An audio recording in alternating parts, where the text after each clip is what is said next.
नाम का एक बेहद ही पिछड़ा और गरीब गांव था, जहां सैकड़ों संयुक्त परिवार एक साथ रहा करते थे। उस गांव में कोई किसी का बैरी नहीं था, इसलिए मानपुर गांव के लोग एक दूसरे के प्रति मिलनसार व्यवहार साझा करते थे। मनसुख, जो कि मानपुर गांव के मुखिया थे, अपने परिवार के साथ रहा करते थे। आज उनकी बेटी आद्य विलायत से अपने गांव लौट रही थी, इसीलिए पूरा गांव फूल पत्तियों से सजाया जा रहा था। अरे हर्षू, बद्री, बस भी करो। और कितना सजाओगे इस गांव को? अरे मुखिया जी, ये तो कुछ भी नहीं है। अगर हम गरीबों के बस की बात होती तो ये पूरा गांव सितारों की तरह जगमग करता। अचानक पूरे गांव की नजर हाथों से लगेज लेकर चली आ रही आध्या पड़ जाती है, जिसे देखकर मनसुख की आंखें नम हो जाती हैं। अरे मेरी बेटी आ गई तो। आध्या झट से झुककर अपने पिता के पांव छूकर उसे प्रणाम करती है, जिसे देखकर पूरा गांव आध्या के स्वभाव की बड़ाई करते हुए बोलता है, देख लीजिए मुखिया जी, इतने बरस विलायत में रहकर भी आद्या बेटी बिल्कुल भी नहीं बदली। अपनी माटी का मोल आज भी रखे हुए है। काका, मैं भले ही देश से दूर थी, मगर मेरी दिल लगी अपने गांव के प्रति मेरा मन आज भी एक सा है। पूरा गांव गढ़ आद्या के आने की खुशी में बड़े उमंग और उत्साह से भर जाता है और देखते ही देखते रात का अंधेरा घिराता है, जिसके बाद सभी अपने अपने घरों की ओर अग्रसर हो जाते हैं और भोर के 4 बजे के पहर औरतों का समुदाय रेवा का दरवाजा पीटती है। अरे रेवा चाची, 4 बज गए हैं, चलना नहीं है क्या? चलो आओ जल्दी। अरे हाँ हाँ, आ रही हूँ, ठहरो जरा। इतने पर मनसुख की पत्नी रेवा विलायत से आई अपनी बेटी आध्या को उठाने लगती है। आध्या बेटी, आध्या, चल उठ, भोर के 4 बज गए, शौच के लिए नहीं चलना क्या? एक बार अंजोरा हो गया तो फिर हमारे कदम रात गिरने तक घर में ही बंद हो जाएंगे। आध्या बिना कुछ कहे अपनी माँ रीवा के साथ औरतों की टोली में चल पड़ती है। अरे आध्या बेटी, आज से तुम भी हमारे लोटा पार्टी गैंग का हिस्सा हो। सभी औरतें खाली खेत खलिहान में उतर जाती हैं, मगर आध्या असहज महसूस करती है। ये देखकर सरिता कहती है, अरे आध्या बिटिया, खड़ी रहोगी तो सूरज सर चढ़ जाएगा। अरे जगह टिका कर कहीं भी बैठ जाओ, शर्माओ नहीं, हम सब तो लुगाइयां ही हैं, हमसे कैसा शर्माना। सवेरा होने से पहले सभी औरतें घर लौट आती हैं, मगर आध्या के मन में गांव में शौचालय की कमी को लेकर सैकड़ों सवाल उपन रहे थे। तभी वह अपने पिता मनसुख से पूछती है, पिताजी, इतने बरस बाद मैं गांव लौटी हूँ। बड़े दुख की बात है कि आज भी यहाँ एक भी शौचालय मौजूद नहीं है।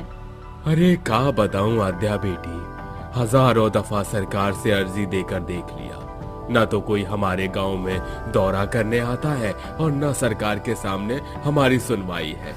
ऐसे में हम गरीब गांव वालों के पास कोई दूसरा चारा भी तो नहीं।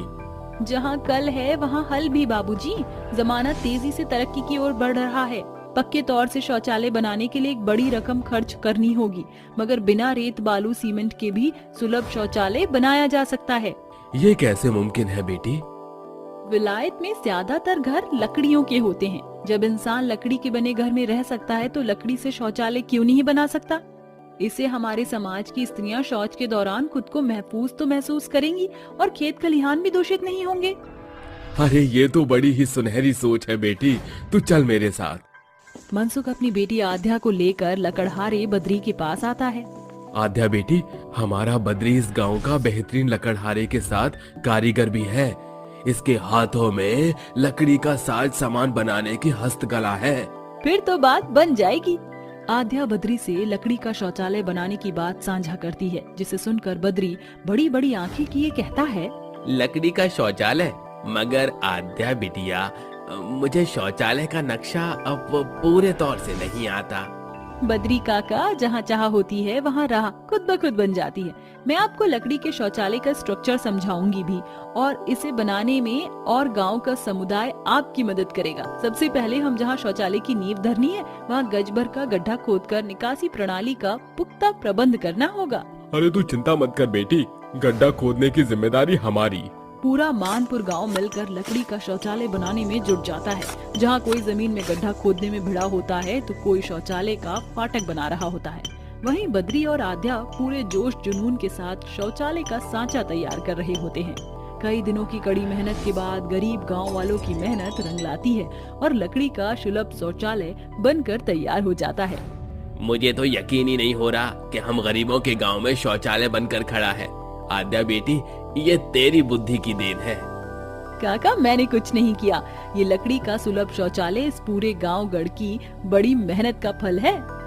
अगले दिन से गांव का सारा समुदाय उस लकड़ी के शौचालय का इस्तेमाल करने लगता है, जिसके बाद पूरा गांव सभ्यता की ओर कदम बढ़ाने लगता है। तभी गांव की औरतें आद्या से कहती हैं, आद्या, तुमने आधी उम्र में वो कर दिखाया जो हमारा गरीब गांव ना कर सका। शायद इस गरीबी के दीमक ने हमारे गांव के गरीबों के दिमाग को अपनी गिरफ्त में संभाल लिया था, इसलिए हमारी सोच यहाँ तक पहुँची ही नहीं। हाँ आद्या, जब से ये लकड़ी के शौचालय की नींव हमारे गरीब गांव की धरती पर गड़ी, हम औरतों को खुलेआम शौच की सोच से शर्मसार नहीं होना पड़ता है। देखते ही देखते उस गरीब गांव में बने लकड़ी के सुलभ शौचालय की चर्चा आसपास के सभी गांव में बड़ाई का कारण बन जाता है और कुछ ही दिनों में ये खबर सुर्खियों के साथ सरकार के पास पहुंच जाती है, जिसके बाद मीडिया मानपुर गांव में आ पहुंचती है। नमस्ते, मेरा नाम निशांत है। मैं मीडिया रिपोर्टर हूँ। आजकल आपके गांव में बना ये लकड़ी के सुलभ शौचालय की खबर चप्पे चप्पे में फैल गई है। कैसे और किन हालातों में आपने ये शौचालय बनाने की सोची? अरे रिपोर्टर साहब, जब सरकार हम जैसे गांव के गरीब लोगों की मुश्किल मुद्दों पर ध्यान नहीं देती, तो अंत में मेरी बेटी आद्या की तरकीब और हमारे गांव की समझदारी से हमने ये शौचालय बनवाया है। बाबू साहब, हम गरीब का जीवन तो बस ऐसे ही गुजर बसर होता है, क्योंकि सरकार हम जैसे गरीब गांव की मुश्किलों में औंधे मुंह सो जाती है। मीडिया के द्वारा मानपुर गांव का किस्सा आग की तरह धधक उठता है। समय गुजरता है, पूरा गांव अपने आप को लकड़ी से सुलभ शौचालय में ढाल लेता है। 2 बरस बीत जाते हैं। फिर एक दिन सरकार का एक गठ बड़े बड़े टूकों में लादे बालू, रेत इत्यादि के साथ उस गांव में आकर पक्के शौचालय बनाने का ऐलान करता है। ये सुनकर सभी के चेहरे खिल उठते हैं। भले हमारे गांव में ईंट पत्थर का पक्का शौचालय बन रहा है, मगर हम गरीब गांव वालों के बुरे दौर में ये लकड़ी का बना सुलभ शौचालय हमारे गांव गढ़ का सारथी ठहरा है, इसलिए ये हमेशा यहीं खड़ा रहेगा। हाय, सरकार का क्या भरोसा, कब हम गरीब पर कहर ढा जाए। फिर पिछले 2 बरस से इस लकड़ी के शौचालय ने हम औरतों की लाज को लुकोए रखा है। हाँ, मैं तुम सभी की बात से सहमत हूँ।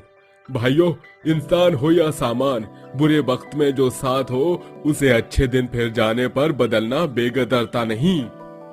थोड़े दिनों में सभी के घरों में एक सुलभ शौचालय बनकर तैयार हो जाता है। बावजूद इसके अक्सर गांव के लोग उस लकड़ी से बने सुलभ शौचालय का इस्तेमाल पूरे तौर से बंद नहीं करते और सालों बाद भी वह लकड़ी का शौचालय मानपुर की माटी पर बिना टस से मस हुए खड़ा नजर आता है।